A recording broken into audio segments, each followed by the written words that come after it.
Kalau untuk perjalanan Abuya dari tahun 85 itu ya, kira-kira bulan Juli itu pindah dari Surabaya ke Pacet, ya, itu bertempat di dalamnya Abah Fathur Rahman atau yang biasa dipanggil dengan Abah Sambit. Kemudian menurut beberapa referensi dari para pelaku sejarah, ya kakak kelas saya, itu bahwa kira-kira juga bulan Juli, ya, tahun 1986 itu pindah ke Masjid Al-Hidayah. Jadi santri menempati asrama yang ada di sekitar Masjid Al-Hidayah. Kemudian Abi itu ada di rumah yang dikontrak, ya, miliknya Pak Matwaris itu kisaran tahun 86, ya. Kemudian ketika itu pesantrennya masih bernama Darussalam, ya, bernama Darussalam. Sampai tahun 90 itu Abi mendapatkan tanah ini, dan awal 91 kalau nggak salah, insya Allah nanti bisa dikonfirmasi atau di cross check ke yang valid, itu menempati di sini, ya. Kalau peletakan batu pertama itu seingat saya tahun 90-an, ya, peletakan batu pertama Masjid Al-Haud itu. Ya, cuma Abi pindah ke sini itu kalau nggak salah 91, dan pesantrennya dinamakan Riyadul Jannah, di mana itu adalah pemberian dari Abuya Sayyid Muhammad bin Alwi Al-Maliki ketika beliau haji. Dan haji beliau itu tahun 91. Dengan demikian nama Riyadul Jannah itu kisaran tahun bulan Dzulhijjah, ya, tahun 91. Itu juga ternyata bulan Juli, ya, bulan Juli tahun 1991. Dan sebelum itu sebenarnya Abi pernah memberi nama pesantren ini dengan nama Al-Haud, ya. Jadi sebelum Riyadul Jannah itu namanya Al-Haud, hanya saja tidak seberapa lama karena awal 91 Abi pindah dari Al-Hidayah ke sini, pesantrennya dinamakan Al-Haud yang artinya telaga. Apa filosofinya? Ya mungkin telaga itu kan menjadi sumber, ya, penghidupan, sumber dari segala sesuatu, mungkin memberi banyak manfaat untuk banyak orang. Baru setelah itu Abi pergi haji, pulang dari haji diberi nama Riyadul Jannah. Itu kalau sekilas dari proses perjalanan yang dari Darussalam, kemudian Al-Haud dan Riyadul Jannah, ya, sampai sekarang ini.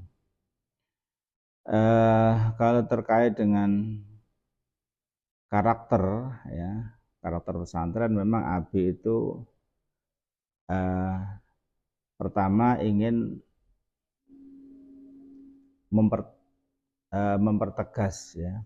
mempertegas pendidikan salafiyahnya, ya, memperkuat pendidikan salafiyahnya. Dan Abi memang dari awal itu punya pemikiran besar terkait dengan ekonomi, ya. Jadi saya sering mendengarkan ungkapan-ungkapan beliau jauh sebelum punya usaha itu beliau mesti menyampaikan kapan kita punya usaha merintis yang menanya. Dulu saya ingat betul bahasanya Abi itu market, ya. Market, ya, istilahnya. Kita ini perlu usaha market, artinya pemasaran, dan alhamdulillah itu juga bisa terwujud, ya. Artinya bahwa beliau memang konsen bagaimana pesantren itu bisa punya usaha lembaga yang kemudian pesantren. Jadi di samping pesantren dengan pola salafiyahnya kuat, kemudian punya ditopang dengan kemandirian ekonomi itu dari awal seperti itu. Dan lagi beliau ini kan Masya Allah di dalam membentuk santri itu tidak setengah-setengah, ya. Memang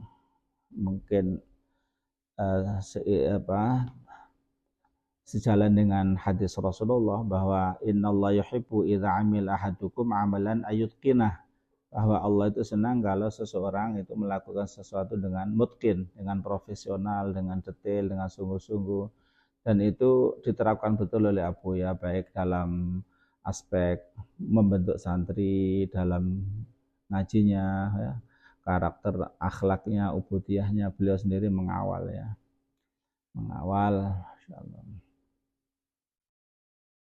Dan kesan-kesan saya ya luar biasa, artinya tidak bisa diungkap ya, diungkap dengan sedikit ya. Artinya ungkapan ini tentu tidak akan mewakili komprehensif ya, multi talent yang dimiliki oleh Abuya ya.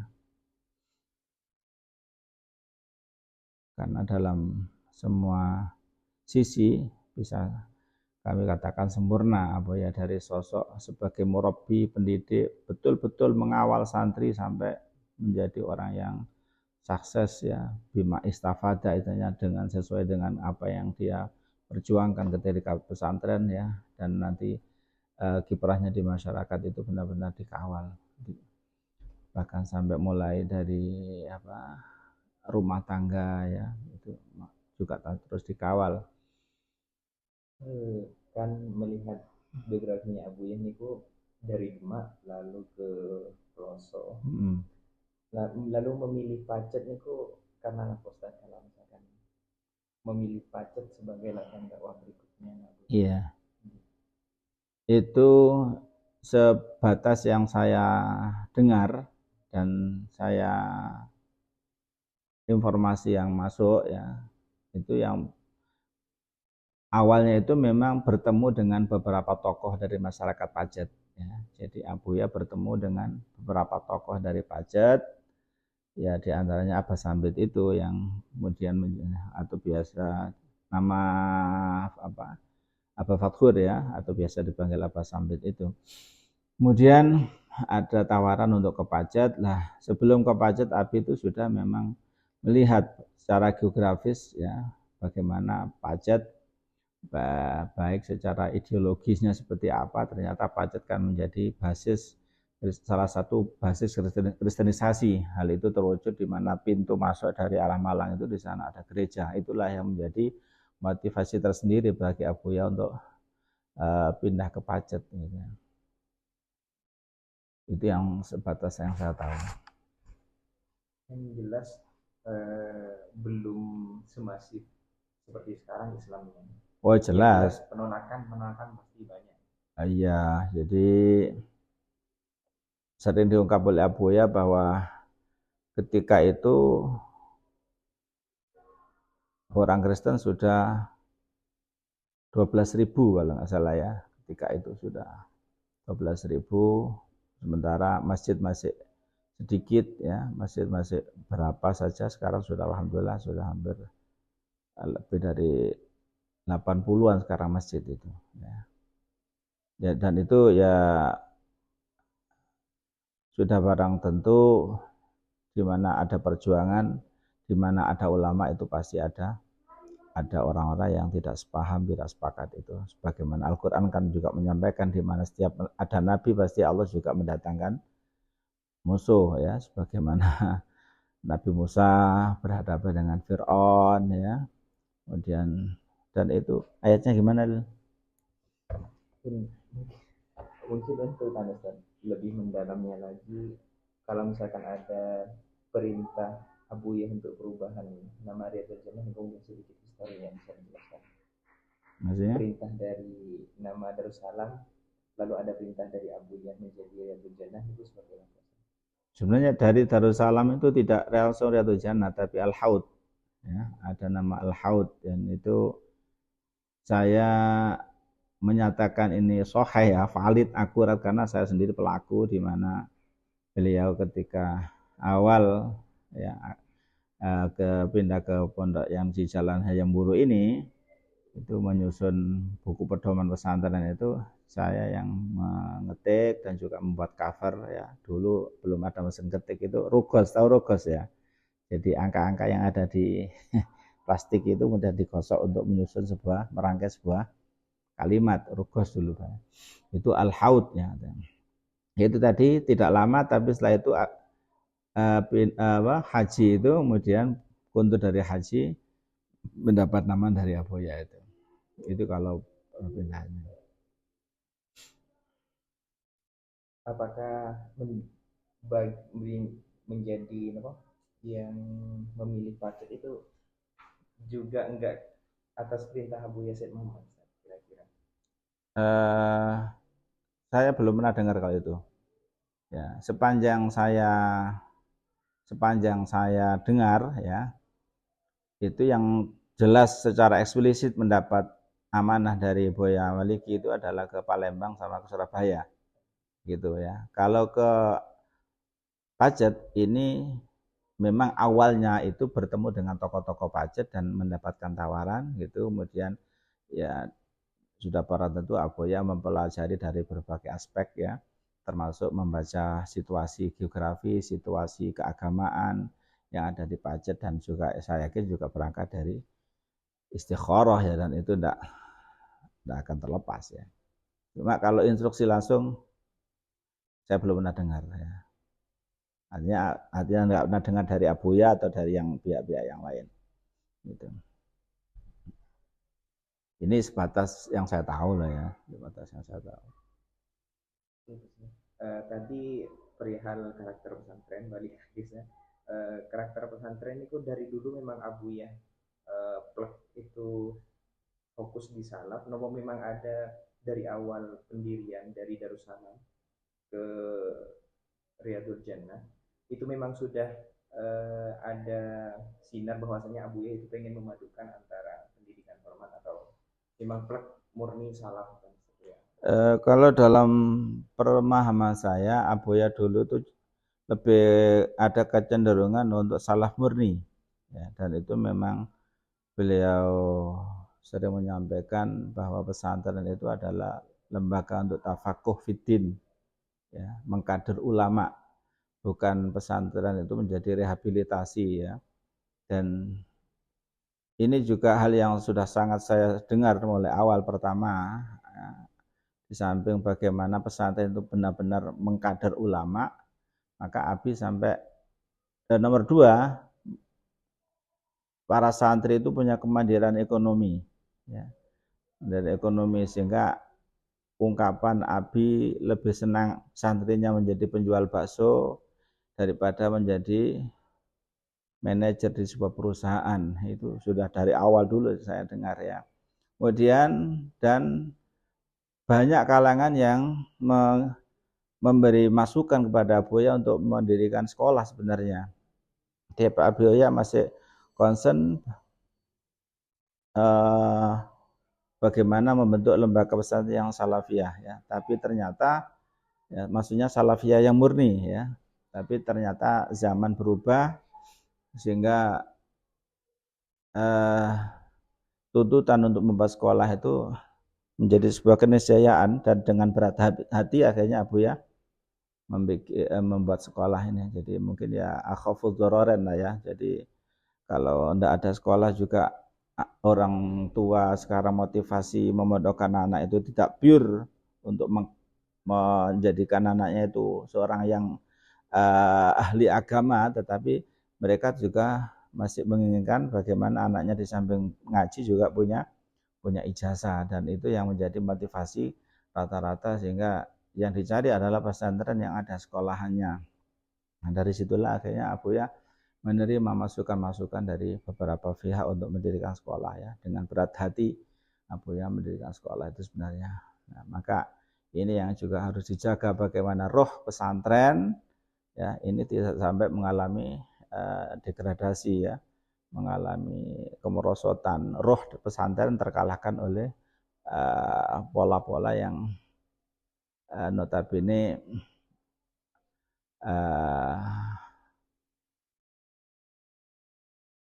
menjadi mentah ya Pak. Roh dari pesantren itu mengalami kemerosotan. Nah, bahasa hilang. Dan itu sering ya disampaikan bahwa biasanya roh pesantren itu, dan itu Abi saya pernah dengar langsung ya, karena saya adalah termasuk pelaku yang mendirikan sekolah ini ya tahun 2025 ya bersama Pak Hasan ya Pak Yasin itu ya, sehingga sering mendapatkan doktrin-doktrin Abuya bagaimana Abuya yang dari awal kepingin pesantrennya pure untuk tafakuh fiddin, kemudian karena zaman yang memang menuntut untuk itu, karena kalau enggak akhirnya daripada anak generasi muda ini lari kemana-mana, akhirnya bagaimana tetap harus ada sekolah. Sehingga kami ini didoktrin betul bagaimana jangan sampai pesantren ini nuansanya menjadi tidak jelas ya, karena Abi mencontohkan beberapa pesantren yang sudah lebih dahulu itu nuansa pesantrennya luntur setelah ada sekolah mengalami ya kemerosotan banyak hal lah gitu. Jadi untuk mempertahankan pendidikan, konsep pendidikan salaf itu memang sudah menjadi wasiat yang memang dari dulu dari aku ya. Iya. Untuk dipertahankan. Untuk perjalanan saya mungkin dari perjalanan Abuya pertama di Pacet niki hingga masa di mana Ustadz menjadi santri, yang paling sangat berkesan bagi Ustadz dari kegigihannya Abuya dalam mentarbiyah santrinya, atau mungkin ada di sisi lain yang menjadi istimewa dari Abuya.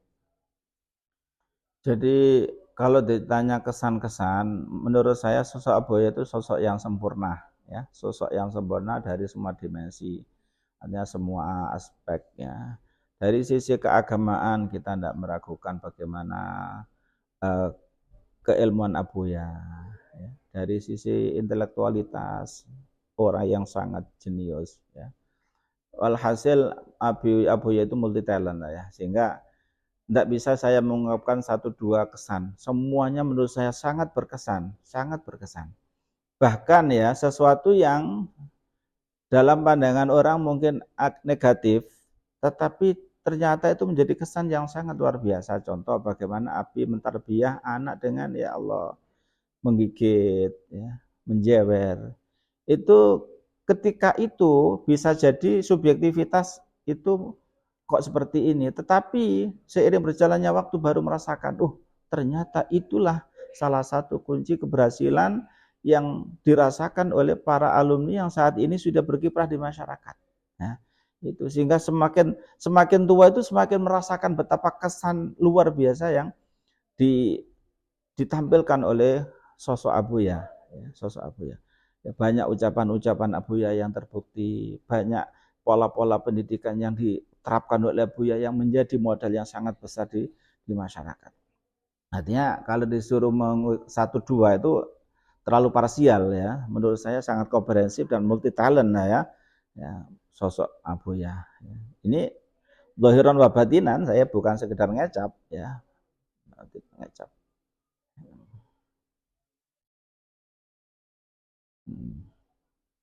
Ya, contoh saja bagaimana sosok Abuya, Masya Allah dalam rumah tangga ya seperti itu enggak sembarangan ya, rumah tangga dalam berusaha berwirausaha, mendidik juga hampir semuanya sukses. Karena Abi kalau melakukan sesuatu kan enggak setengah-setengah ya. Tadi itu saya mengutip hadis bahwa Allah sangat mencintai pekerjaan yang dilakukan dengan profesional, dan itu benar-benar dilakukan oleh Abuya. Abuya kalau sudah punya komitmen, obsesi apa, sudah sampai jadi, sampai selesai, itu Abuya.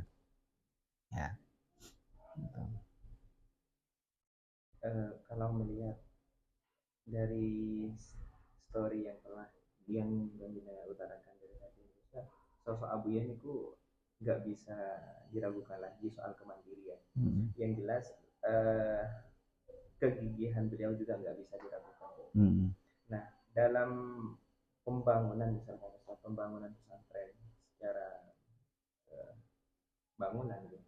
Ini kan dipindahkan dari Darussalam yang sudah fasilitasnya bisa dikatakan sudah lengkap, pindah ke Riyadul Jannah di lereng gunung yang nggak ada apa-apanya. Sistem kemandiriannya Abuya ini berupa apa Ustaz? Kan di situ butuh.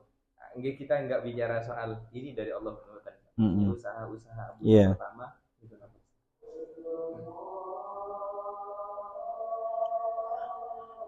Jelas terus dah. Berhenti dulu.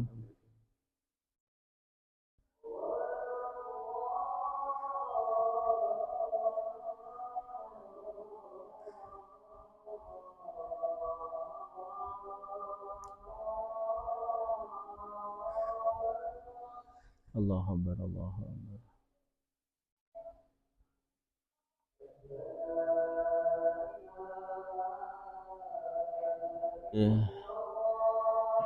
Sebagaimana yang disampaikan oleh Abuya itu ya, bahwa di dalam syair kebangsaan bahwa mandiri tak bergantung siapa saja kecuali Allah yang maha kuasa.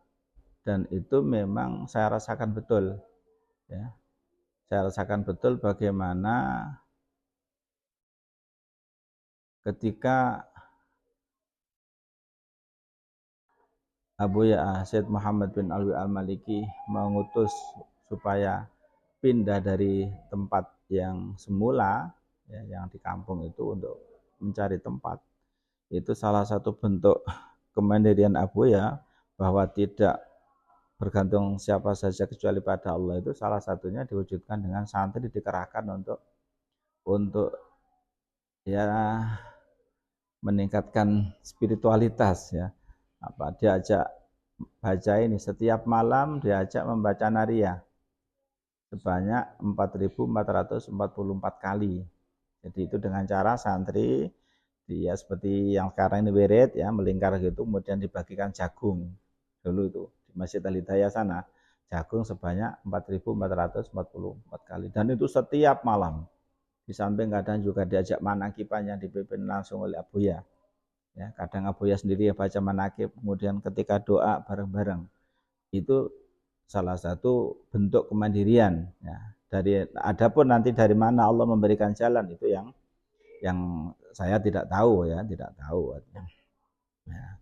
Alhasil Abuya tidak bergantung pada entah itu instansi, institusi apapun, pokoknya permohonannya kepada Allah, Allah nanti yang memberikan pintu-pintu untuk datangnya apa yang dibutuhkan oleh Abuya, dan itu ternyata terwujud ya sampai bisa mendapatkan tanah ini. Gitu. Jadi tidak kok langsung wah mengajukan saja proposal kemana itu. Ya. Dan itu malah nggak hasil ya. Jadi pernah dulu itu sekali mencoba permohonan ke Robitoh Alam Islami.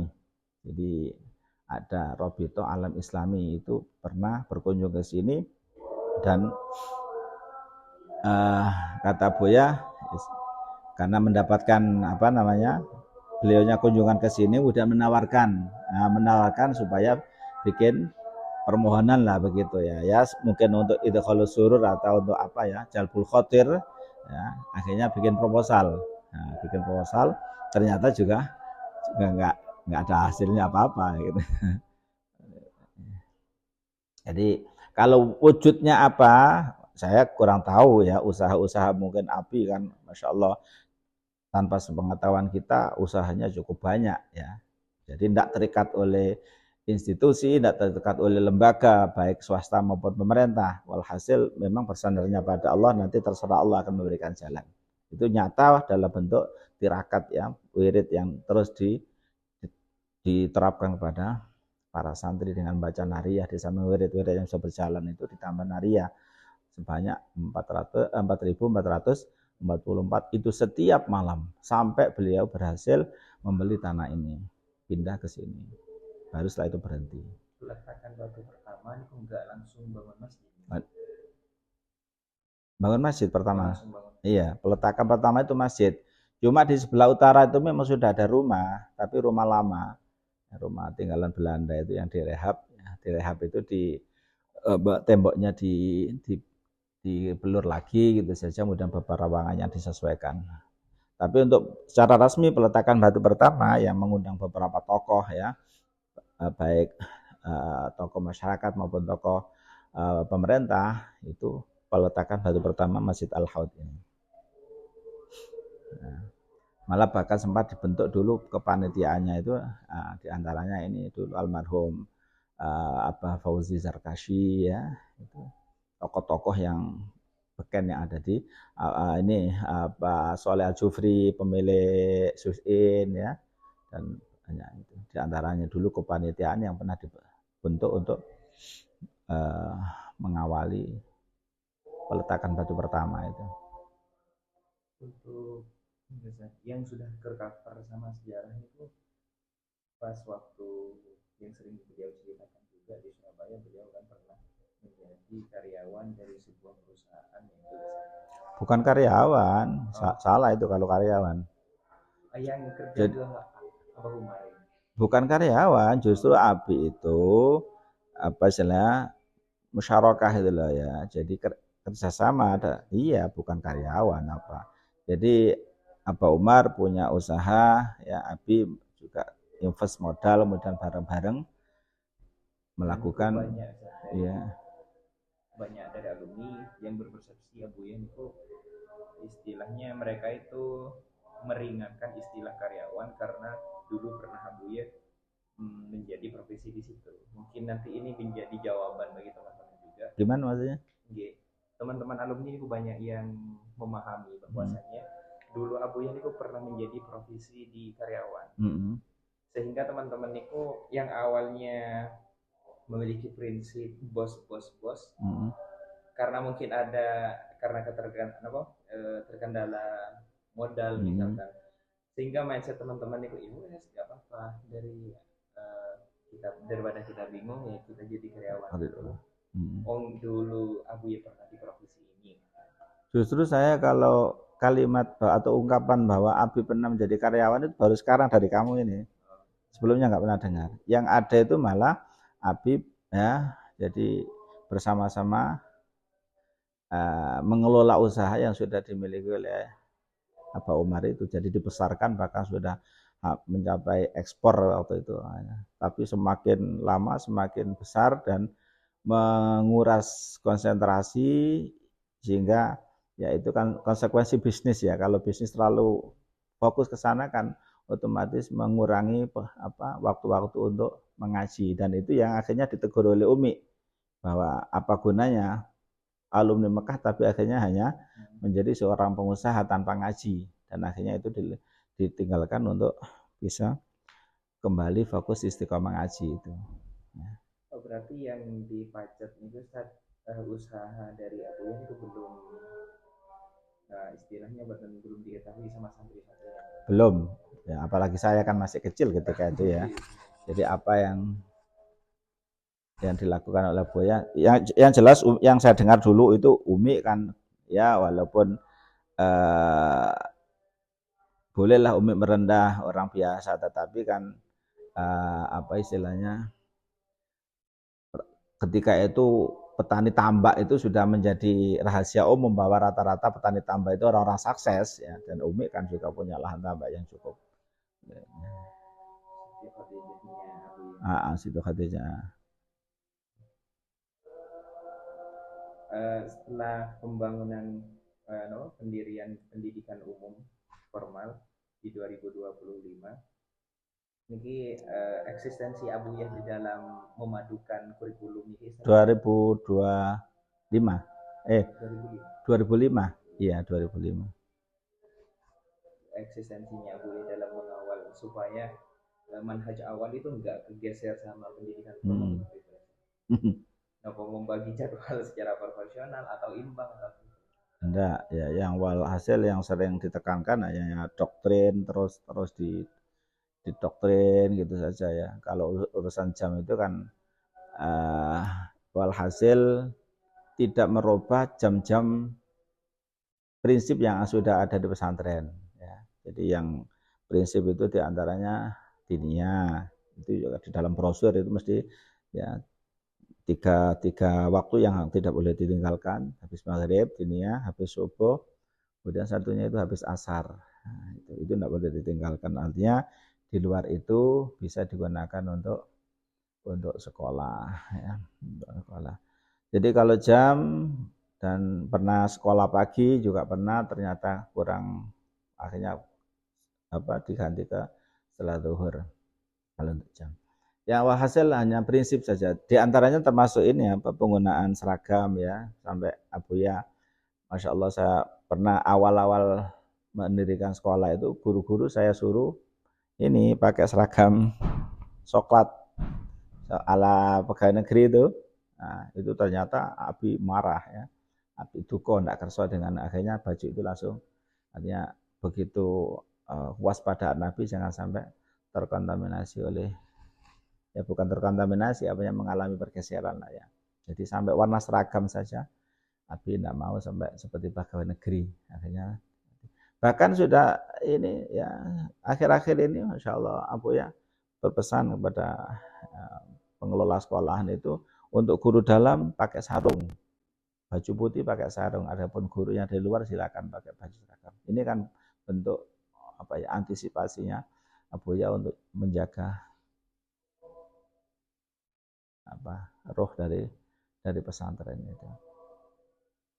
Mungkin untuk closing statement Ustaz menawi ada tadi kan ngikut rules dari permintaan Kulo. Mungkin ada beberapa pesan ataupun dari segi kegigihan misalkan atau dari sisi yang lain yang pengen dengan sampaikan. Apa? Kira-kira sebagai closing statement. Nanti untuk di edisi Haflas kami Ustaz mungkin dari sekian sumber koronarasikan menjadi satu, dijadikan sebuah visual sekiranya 10 menit. Nanti untuk sesi seperti ini akan dijadikan B-roll tambahan sebagai tauhid kalau apa yang menjadi naskah dalam video tersebut itu dari sumber-sumber ini.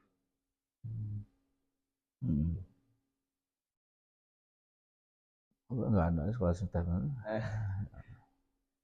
Mungkin ada yang dari tadi dibicarakan dari panjenengan itu ada yang belum tersampaikan yang pengen kami harapkan itu Ustaz karena enggak nutut kami ini memvisualkan Abu ya apalagi soal kegigihan tanpa dinarasikan. Ya Masya Allah gigih betul ya baik secara ya yang juga sering saya ceritakan bagaimana Abi mengawal anak kerja itu kan mulai pagi juga sampai duhur ya habis duhur ya Insya Allah awal-awal dulu tambah seperti itu ya dari pagi jam 7 itu sampai duhur dan itu belum sarapan makanya nanti jam 12 ya. Setelah itu sholat duhur istirahat sebentar jam 1:30 sudah harus kerja lagi dan Abi menunggu itu dari salah satu kegigihan. Bahkan juga Masya Allah saya mengalami betul ini dulu membuat kolam di sini ya ditunggu oleh Abi itu Masya Allah. Abi mau mengarahkan seperti ini. Ini kan bentuk kegigihan dalam bagaimana santri melakukan sesuatu dengan profesional. Itu dari sisi pekerjaan ya, belum segi-segi yang lain ya.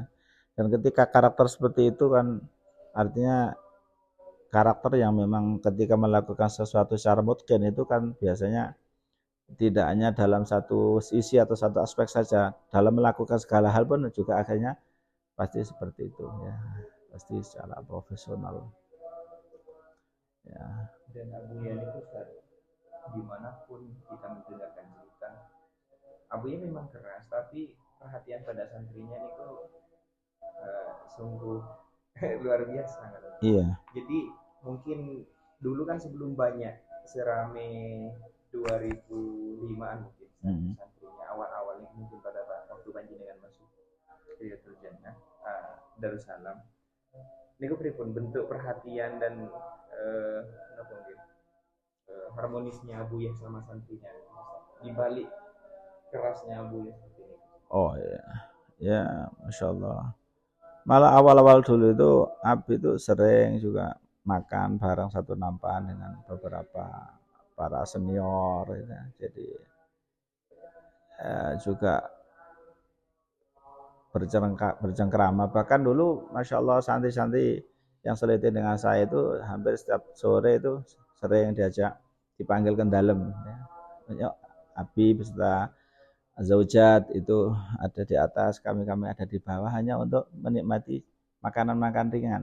Itu hampir sering ya, hampir sering. Jadi masih di dalam yang lama itu ya. Bahkan hanya ditanya bagaimana kabarnya ya. Ya kadang juga gurau-gurau gitu ya. Itu ya salah satunya itu ya. Apalagi kalau secara personal ya, itu sudah tidak bisa disampaikan ya. Artinya saya yakin masing-masing ya, Abuya punya cara untuk mendekati ya, mendekati si fulan ini karakternya seperti ini, pendekatannya seperti ini, si fulan seperti ini, pendekatannya seperti ini. Itu saya yakin seperti itu sehingga masing-masing santri merasakan dekat dengan Abuya, ya. Merasakan dekat dengan Abuya.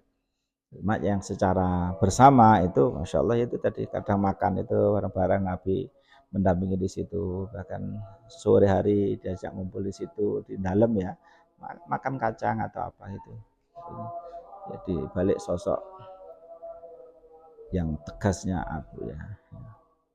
Mungkin dinamika yang mengkhawatirkan Abu ya perihal pendidikan itu dulu pas awal-awal kita mungkin sudah ada, cuman nggak ngarah sampai akhir-akhir ini karena terbitnya Syiar Kebangsaan itu kan termasuk bagian dari kegelisahan. Iya. Nah mungkin dulu bentuk kepedulian Abuya pada negara ini mungkin dari awal panjenengan tahu Abuya itu seperti apa sudah ada belum ya, ini kalau awal-awal kan saya masih bisa dikata masih kecil ya, artinya masih SMP ya, masih SMP itu. Cuma yang saya tahu itu memang Abuya sosok pemersatu ya, pemersatu dari semua ormas ya. Bagaimana tahun 90-an itu gap ormas yang ada di Pacet ini cukup tajam dan Abuya mampu mempersatukan ya, mampu menyatukan ya. Kemudian pemikiran-pemikiran beliau memang luar biasa tentang kebangsaan. Dulu Abuya dekat dengan namanya Soleh Al-Jufri. Ya, Habib Soleh Al-Jufri ya, Habib Soleh Al-Jufri itu beliau kan seorang seorang pengusaha dan juga orang yang punya concern terhadap bangsa ya, sehingga sampai berdakwah ke timur ke NTT ya. Bahkan juga Abuya dulu akrab dengan Pak Mahmud Zain, Bupati Mojokerto ya, tahun 90-an juga pernah bersama-sama dengan Pak Emil Salim ya di Terawas dulu terkait dengan lingkungan hidup ya. Alhasil dari dulu memang ada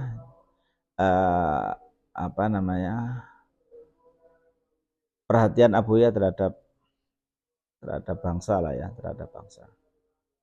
Ya, bagaimana Abuya memperhatikan lingkungan ya, Abuya memperhatikan yang ketika itu ya pertanian ya, pertanian. Berarti pertanian itu memang dari dulu. Iya, pertanian walaupun belum semasif saat ini di mana sampai nyewa lahan, tapi paling tidak lahan yang ada itu dikelola betul sama Abuya, maka tidak ada space yang kosong ya. Di semua ini tempat, masya Allah di situ ada polybag. Ya, polybag itu tanami sawi, tanami terong, tanami cabai, tanami ini bawang pre. Di pinggir kolam itu penuh dengan sawi semuanya itu. Ya, maka menurut Abi sangat ironis apa naif ya, ketika cabai mahal ya karena kebiasaan masyarakat kita ini yang hanya suka beli, konsumtif ya, suka beli ya, sehingga sekadar cabai saja masih beli padahal banyak lahan kosong. Itu mesti yang sering disampaikan oleh Abi ya.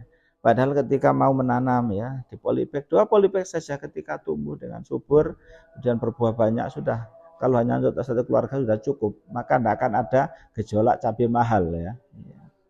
Ini kan kalau sangat ironis kan ya, ironis, paradok lah ya. Tanah yang begitu luas, yang begitu subur, banyak lahan, pekarangan kosong, tapi orang tidak mau nanam cabai. Itu dicontohkan langsung sama Abu ya. Semua belum punya sawah itu, belum punya ya, karena itu kan belum terbeli ya.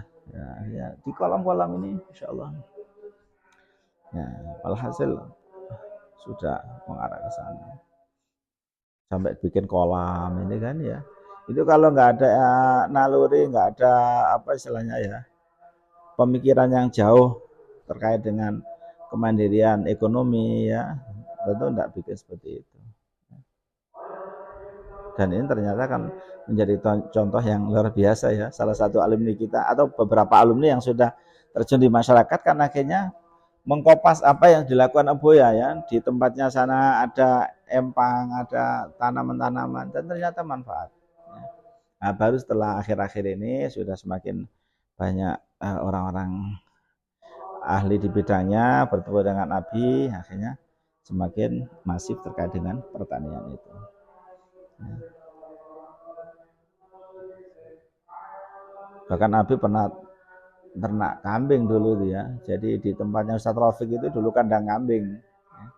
Kandang kambing, bawahnya itu kolam lele, kemudian atasnya kandang kambing. Berarti ini masuk bagian dari kegigihan dan kemandirian ya. Iya.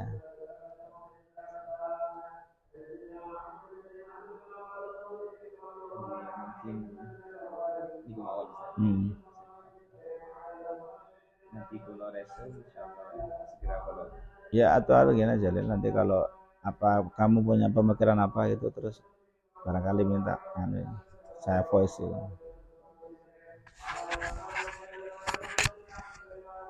sementara fokusnya ini di perjalanan